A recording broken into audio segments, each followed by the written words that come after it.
नमस्कार फ्रेंड्स, आप सभी का हमारे YouTube चैनल पर हार्दिक स्वागत है। आज हम 1857 की क्रांति का तीसरा चैप्टर पढ़ेंगे। इससे पहले हम 2 चैप्टर पढ़ चुके हैं।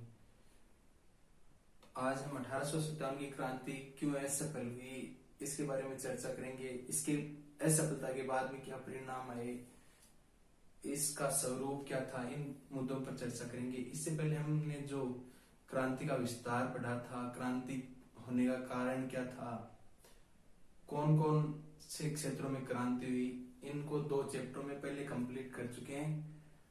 इस चैप्टर को बहुत अच्छी तरीके से समझने के लिए आपको वो दोनों क्लास देखनी पड़ेगी। तो उनके लिए आप हमारी जो आधुनिक भारत की प्लेलिस्ट है उसमें जाकर देख सकते हैं। तो असफल क्यों हुई क्रांति, इसके बारे में आज हम चर्चा करेंगे। असफलता का पहला कारण है योग्य नेतृत्व का अभाव। तो 1857 की क्रांति है, उसका नेतृत्व बहादुर शाह जफर कर रहे थे और उनकी एज 82 साल थी। तो इतनी ज्यादा एज में कोई भी व्यक्ति योग्य नेतृत्व नहीं प्रदान कर सकता। तो उनकी ज्यादा एज की वजह से नेतृत्व करने वाले भिन्न भिन्न लोग थे जो अपने हिसाब से निर्णय ले रहे थे। कोई सटीक निर्णय नहीं हो पा रहा था। इसके अलावा पूरे भारत पर उनका नियंत्रण नहीं था। केवल वो तो एक सभी जो देशी राजा थे उनसे निवेदन कर सकते थे, लेकिन उनके निवेदन को नहीं मानना अधिकांश राजाओं ने, क्योंकि सिख थे, उनकी मुगलों से पुरानी दुश्मनी थी। इस कारण उन्होंने बहादुर शाह जफर की बात को ज्यादा महत्व नहीं दिया। इसके अलावा जो मराठा सरदार थे उन्होंने भी, जैसे सिंधिया है, होलकर है, उन्होंने भी इनकी बात को ज्यादा सीरियसली नहीं लिया। केवल जो कानपुर के नाना साहब है वही क्रांति में सम्मिलित होते हैं। तो एक अंग्रेज अधिकारी हैं, कौन? John Lawrence.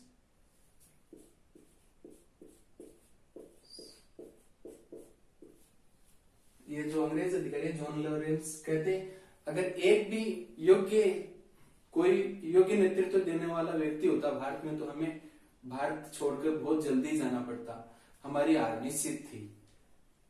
तो इनके कथन से पता चलता है कि योग्य नेतृत्व का अभाव था। हाँ, दूसरा पॉइंट है सीमित क्षेत्र में विद्रोह।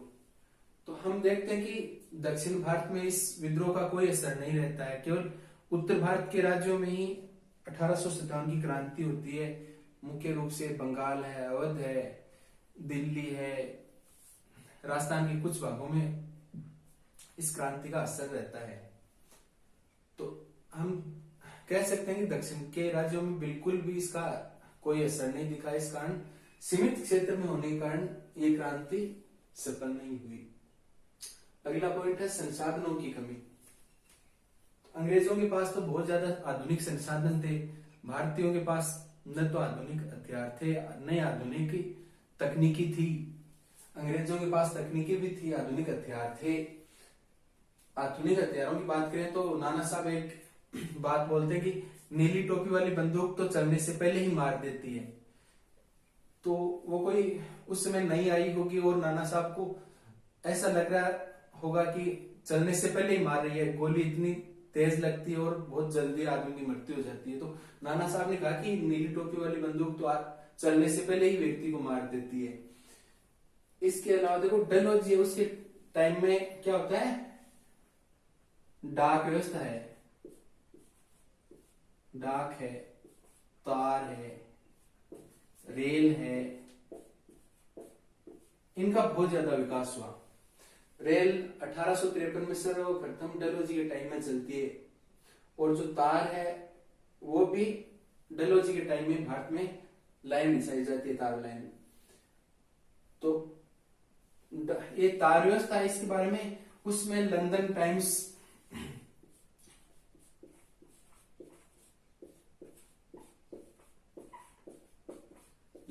टाइम्स के संवाददाता होते हैं, कौन? रसेल। ये रसेल बताते हैं कि जो तार व्यवस्था है इसने अंग्रेजों के लिए एक दाहिने हाथ का कार्य किया। भारतीय लोग तो समझ नहीं पा रहे थे कि जो उनकी योजना है उनको एक शहर से दूसरे शहर में पता कैसे चल रहा है इतना जल्दी। और अंग्रेज इस तार के माध्यम से एक स्थान पर जो घटना होती थी उसको दूसरे स्थान पर बहुत जल्दी भेज सकते थे। और भारतीयों को समझ में नहीं आ रहा था कि ये कैसे पता चल रहा है अंग्रेजों को। तो तार के महत्व को बताते हुए रसेल बताते हैं कि अंग्रेजों के लिए दाहिने हाथ का कार्य किया तार व्यवस्था ने। अगला पॉइंट है एकता का भाव। तो हमने देखा कि दक्षिण के जो राज्य थे उनमें क्रांति का भाव था। इसके अलावा जो उत्तर भारत के राज्य हैं जैसे जींद है, पंजाब का क्षेत्र है, तो इनमें इनके राजा हैं वो अंग्रेजों का साथ दे रहे हैं। और कश्मीर के राजा हैं गुलाब सिंह।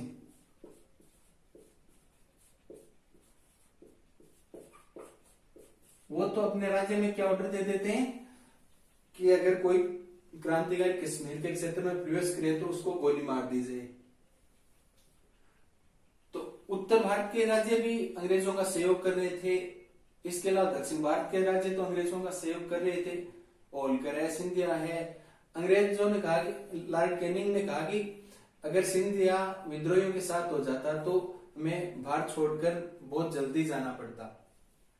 इसके अलावा कैनिंग एक और कथन कहते हैं कि इस बहाव के जो विद्रोह का बहाव था, बहाव के सामने बांध बनकर खड़े हो गए देशी राज्य। लॉर्ड कैनिंग मानता कि अगर देशी राज्य नहीं होते तो ये बहाव हमें बाहर ले जाता। भविष्य का कोई दृष्टिकोण नहीं। अगला पॉइंट है भविष्य का कोई दृष्टिकोण नहीं। एकता के भाव में अगर हम आगे चर्चा करें तो जो अवध की जो रानी थी वो शुरुआत में अंग्रेजों से संधि करने की कोशिश करती है और कहती है उसे उसका राज्य लौटा दिया जाए। तो अंग्रेजों के साथ उसकी बातचीत भी चलती रहती है और वो क्रांति में भी सम्मिलित हो जाती है। शुरुआत में अंग्रेज उसको संकेत देते हैं कि उसका राज्य उसे लौटा दिया जाएगा। तो यहाँ वो रानी है वो अंग्रेजों का सहयोग करते हैं। रानी और उसके पुत्र अंग्रेजों के साथ मिलकर जो क्रांतिकारी हैं उनके साथ खिलवाड़ करते हैं और उन्हें क्रांतिकारियों को हराने का ही कार्य करती है। यहाँ रानी अवध की रानी है जो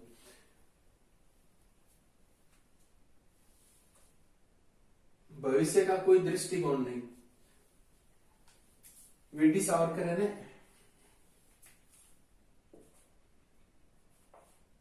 वीडी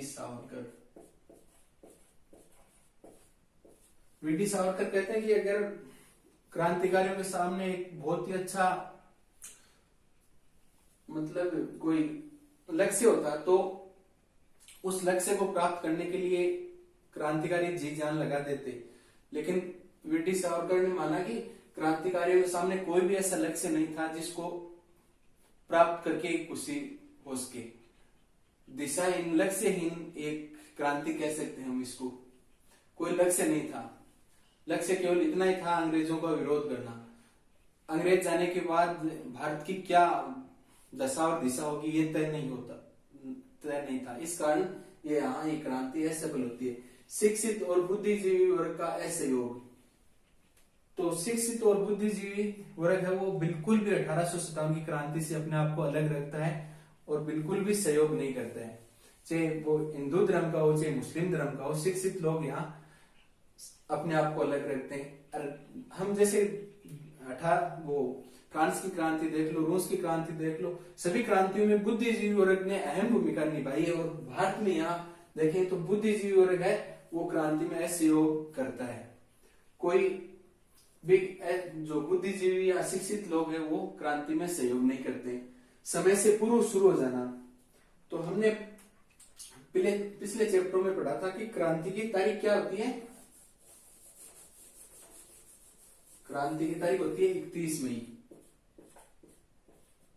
1857। और क्रांति कब शुरू हो जाती है?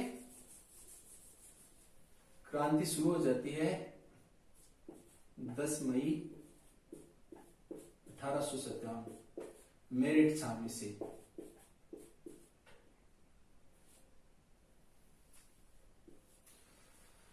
तो क्रांति तय समय से पूर्व शुरू होने के कारण भी असफल रहती है,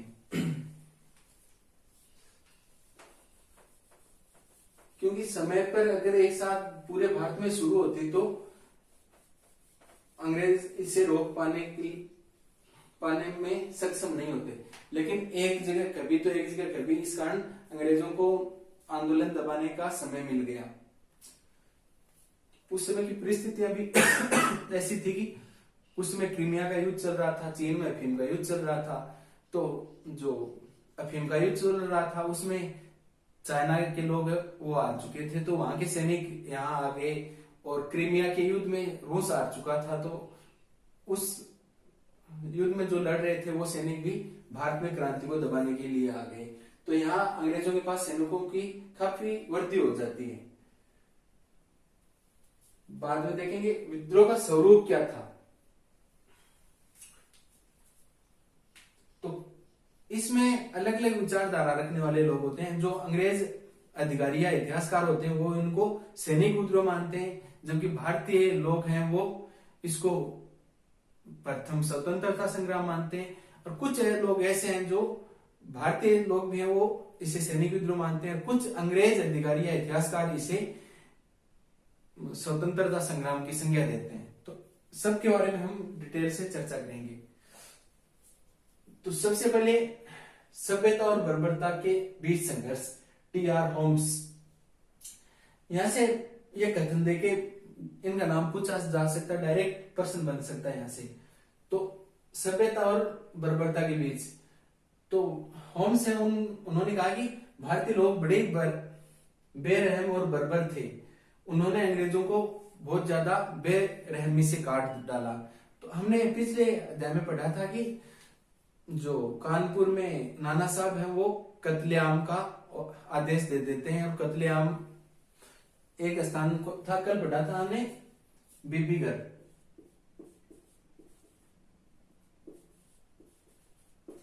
इस स्थान पर कत्लेआम का ऑर्डर दे दिया जाता है और सभी अंग्रेजों, महिलाओं, बच्चों और अंग्रेजों को सभी को मार डाला जाता है। इसके अलावा हमने कोटा के बारे में चर्चा की। तो कोटा के में भी जो अंग्रेज अधिकारी हैं उनके सर काट दिए जाते हैं। ऐसी घटनाएं हर जगह होती है, लेकिन ऐसा करने वाले केवल भारतीय नहीं है। अंग्रेजों ने भी ऐसा बहुत जगह किया है, बहुत ज्यादा बर्बरता दिखाई है। इलाहाबाद के बारे में उस समकालीन इतिहासकार लिखते हैं कि इलाहाबाद क्षेत्र में कोई ऐसा पेड़ रहा होगा जिस पर किसी भारतीय को नहीं लटकाया गया हो।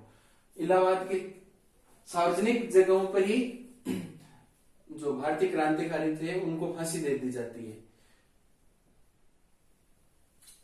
तो बर्बरता अंग्रेजों ने भी दिखाई है, तो भारतीय लोगों ने भी कुछ स्थानों पर दिखाई है। अगला पॉइंट है कट्टरपंथियों का ईसाइयों के विरुद्ध संग्राम।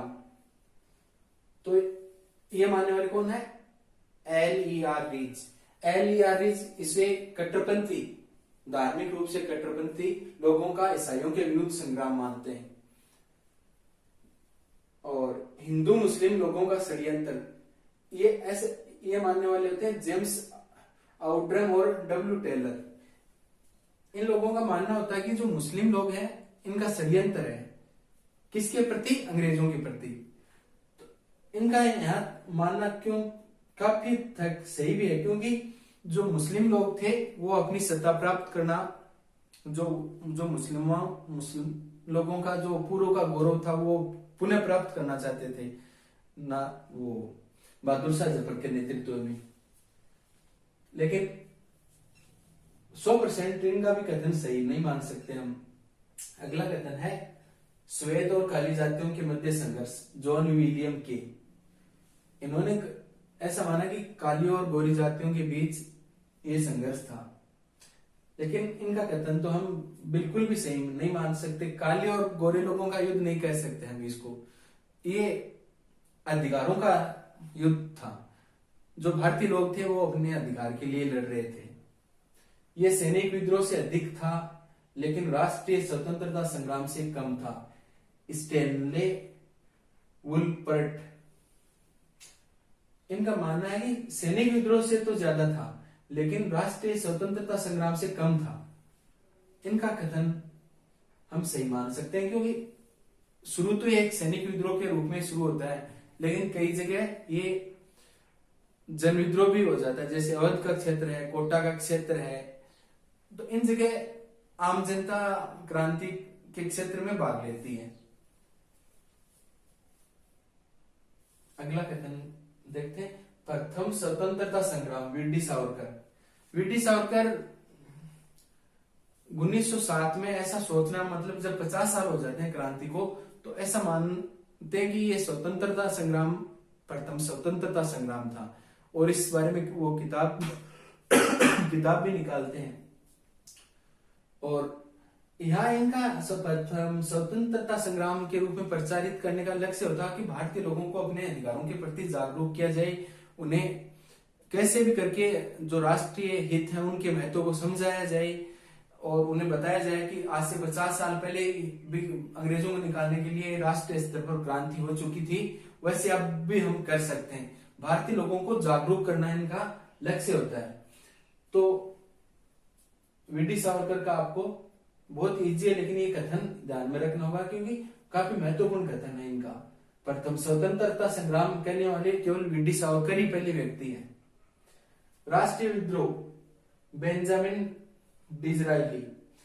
बेंजामिन डिज़रायली कौन होते हैं?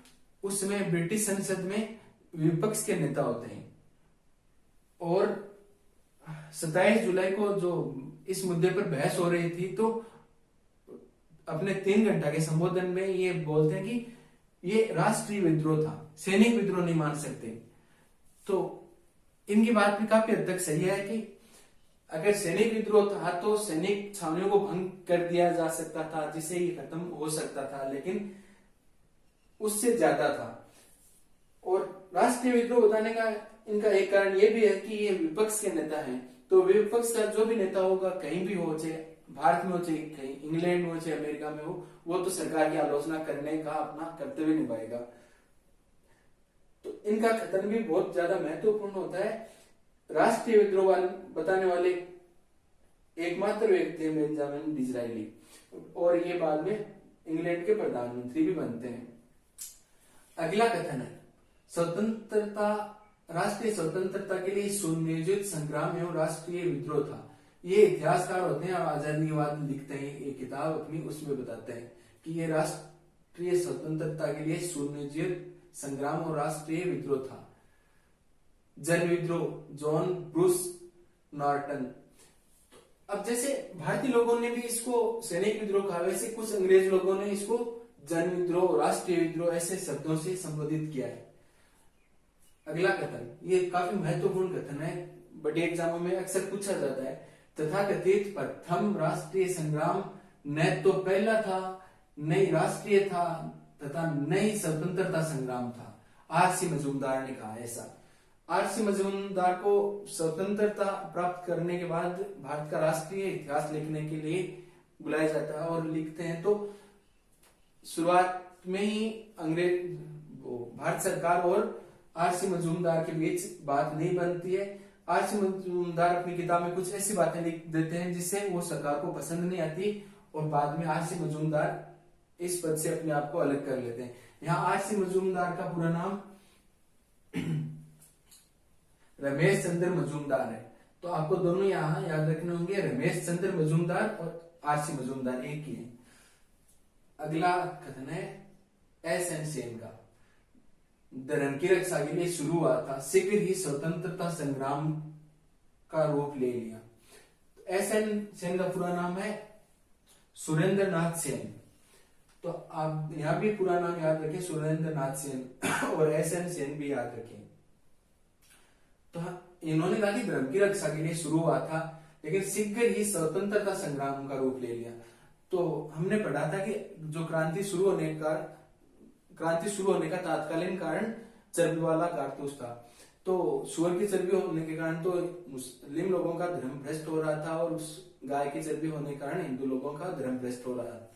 तो अपने धर्म की रक्षा के लिए इन्होंने यहाँ आंदोलन शुरू किया, लेकिन शीघ्र ही स्वतंत्रता संग्राम का रूप ले लेता है।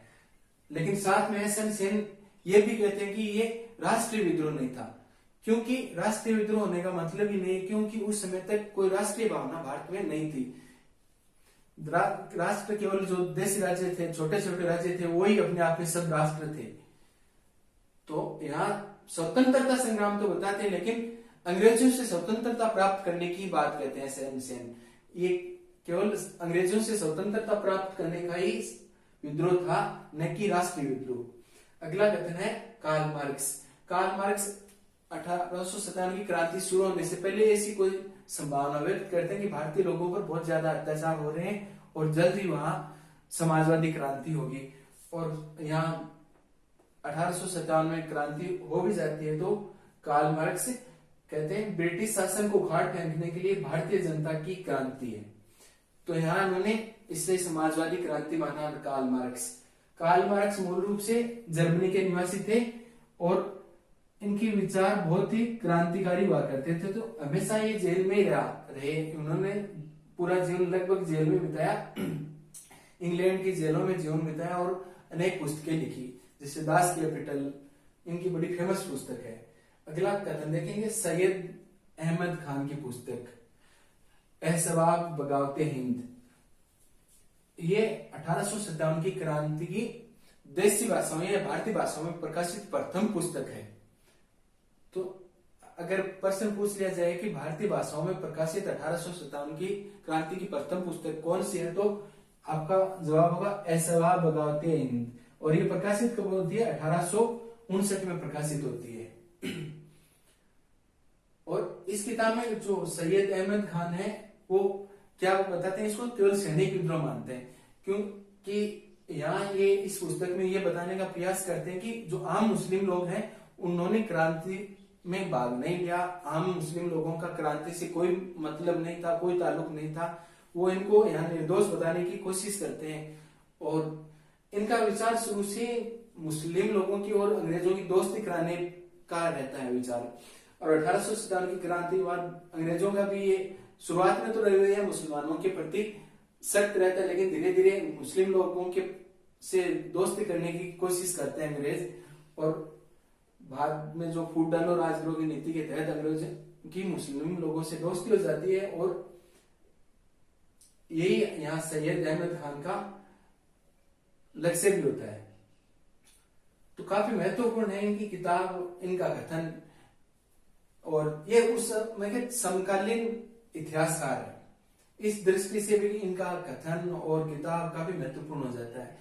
और वैसे भी भारतीय भाषा में प्रकाशित प्रथम पुस्तक है, इस कारण महत्वपूर्ण हो जाता है। एक होते हैं दुर्गादास बंदोपाध्याय, ये बरेली में होते हैं, ये भी समकालीन इतिहासकार होते हैं और इन्होंने भी इसे केवल सैनिक विद्रोह ही माना, न कि राष्ट्रीय विद्रोह। अगले होते हैं मोइनुद्दीन, ये दिल्ली में होते हैं उस समय आंदोलन के समय, और इनकी पुस्तक होती है खदंगे गदर 1857। तो ये दिल्ली में रहकर इसे सैनिक विद्रोह बताते हैं, ये बरेली में रहकर इसे सैनिक विद्रोह बताते हैं, सैयद अहमद खान भी इसे सैनिक विद्रोह बताते हैं। तो भारतीय लोगों ने जिसे सैनिक विद्रोह कहा। इनके अलावा एक व्यक्ति और भी दिल्ली में रहता है, सॉरी अभी नाम याद नहीं आ रहा है। अगली पुस्तक है 1857 एस एन सेन की, एस एन सेन, यही एस एन सेन, और इनकी किताब का नाम भी 1857 ही है, the sepoy mutiny and the revolt of 1857। ये आर सी मजूमदार की बुक है।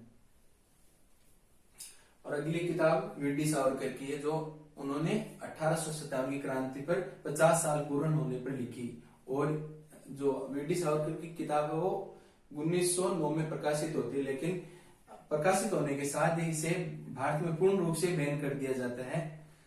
तो भारत इंग्लैंड में प्रकाशित होती है, वहां से भारत भेजने की कोशिश करते हैं वीडी सावरकर, लेकिन क्रांतिकारी विचारों के कारण यहाँ वीडी सावरकर की किताब भारत में नहीं आती है, लेकिन कुछ अन्य नामों से इसे भारत में भेजा जाता है।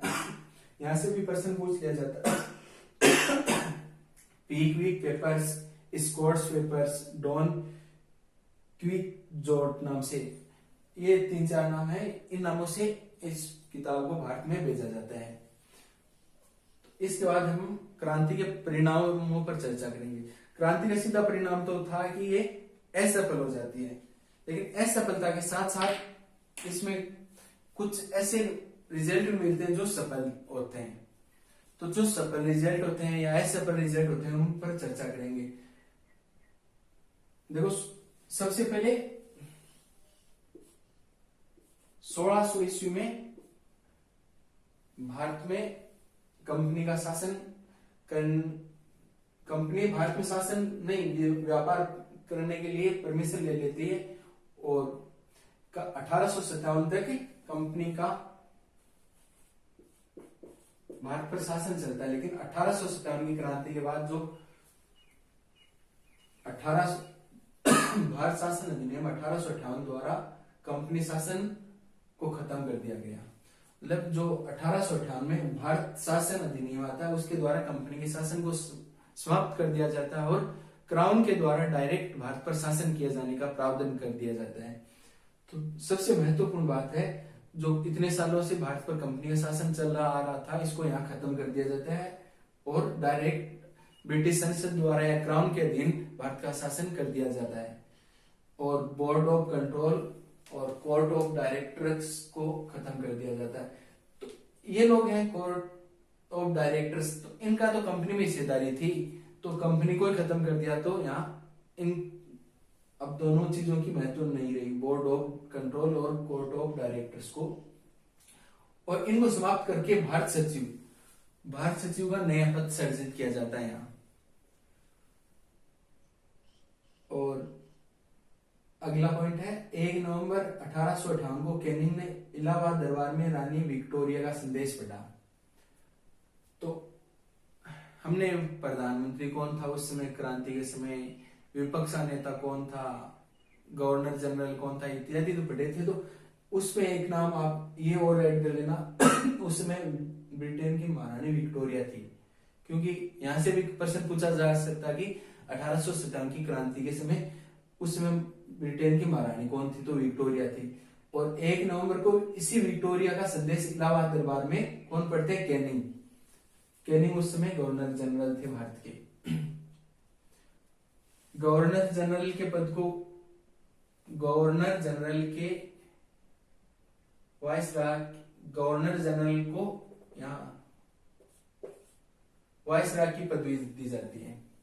वायसराय की पदवी क्यों दी जाती है, क्योंकि यहां तक तो मतलब 1857 की क्रांति तक तो भारत में सर्वोच्च अधिकारी जो गवर्नर जनरल था वही होता था, लेकिन यहाँ वायसराय की पदवी देने का मतलब यहाँ होता है कि वायसराय है वो भारतीय राजाओं के समकक्ष नहीं है, वो तो केवल जो इंग्लैंड का क्राउन है यानी रानी का एक संदेशवाहक के तौर पर ही भारतीय राज्यों के साथ मीटिंग करेगा, संधियां करेगा। भारतीय जो राज्य हैं, भारत के राजा, वो तो ब्रिटेन की महारानी के समकक्ष मान लिया गया। तो यहाँ जो देशी राज्य थे उनको खुश करने के लिए ऐसा किया जाता है। जो भारतीय प्रांत थे वहां तो जो गवर्नर जनरल था केवल गवर्नर जनरल के नाम से जाना गया, लेकिन जहां देशी राज्य थे वहां इसे वायसराय पद नाम दे दिया गया। तो भारतीय राज्यों को खुश करने का, क्योंकि भारतीय देशी राज्यों ने अंग्रेजों की 1857 की क्रांति में काफी हेल्प की, इस कारण यहाँ खुश करना उनको बहुत ज्यादा जरूरी था। तो पहले यहाँ गवर्नर जनरल और वायसराय दोनों पद पर काम करने वाले कैनिंग होते हैं। तो कभी ये प्रश्न पूछ लिया जाए कि 1857 की क्रांति के बाद पहला वायसराय कौन था, तो आपका जवाब होगा लॉर्ड कैनिंग। गोद निषेध नीति और धार्मिक सुधार नीति का त्याग। 1857 की क्रांति से पहले अनेक सुधार कर रहे थे धर्म के क्षेत्र में, जैसे सती प्रथा का त्याग करना, विधवा पुनर्विवाह इत्यादि। जैसे 1856 में विधवा पुनर्विवाह का अधिनियम लाया गया, 1829 में सती प्रथा को बैन किया गया।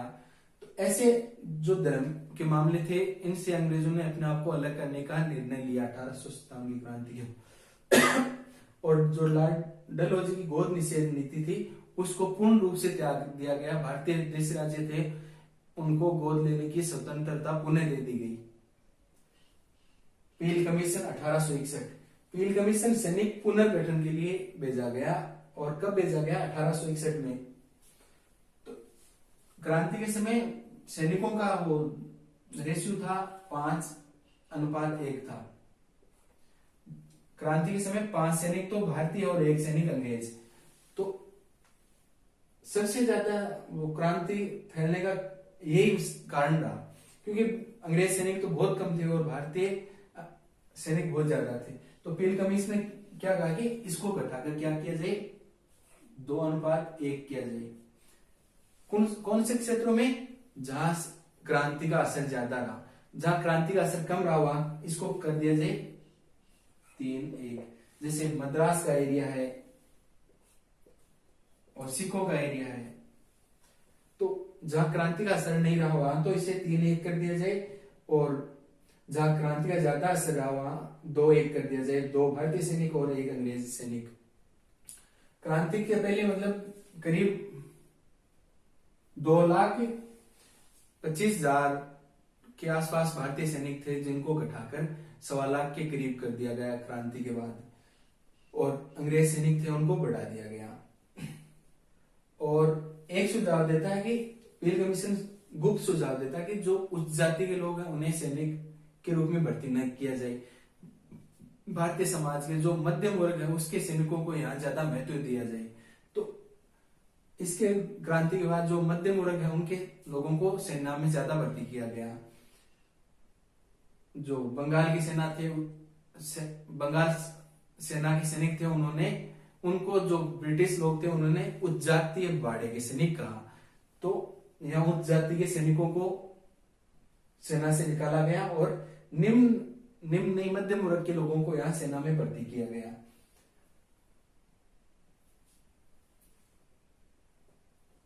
और 1857 की क्रांति के बाद फूट डालो राजद्रोह की नीति अपनाई गई। इससे पहले 1857 की क्रांति के दौरान हिंदू मुस्लिमों को आपस में लड़वाने का काफी कोशिश करते हैं अंग्रेज, लेकिन यहाँ अंग्रेज हिंदू मुस्लिम दंगे करवाने में सफल नहीं हो पाते हैं। लेकिन 1857 की क्रांति के बाद इनको सफलता मिल जाती है और इस नीति पर ही कार्य करते हैं, फूट डालो राजद्रोह की नीति पर। देश राज्यों को खुश करने की कोशिश, जैसे हमने बाद में देखेंगे 1872 में मेयो कॉलेज की स्थापना करती है। इसमें केवल जो उच्च जाति के लोग हैं या राज परिवार से हुआ उनके लिए पढ़ने की व्यवस्था की जाती है। इसके अलावा भी और भी स्कूल कॉलेजों की स्थापना की जाती है और नरेश मंडल की स्थापना की जाती है। ऐसे मतलब बहुत से ऐसे कार्य किए जाते हैं जो देशी राज्यों को खुश करने का कार्य करें। इस प्रकार जो भारतीय 1857 की क्रांति थी वो आज ये तीसरे चैप्टर के साथ पूर्ण होती है। अगर आपका कोई क्वेश्चन हो तो आप कमेंट सेक्शन में पूछ सकते हैं। अगला हमारा चैप्टर होगा 1857 की क्रांति दास्तान में।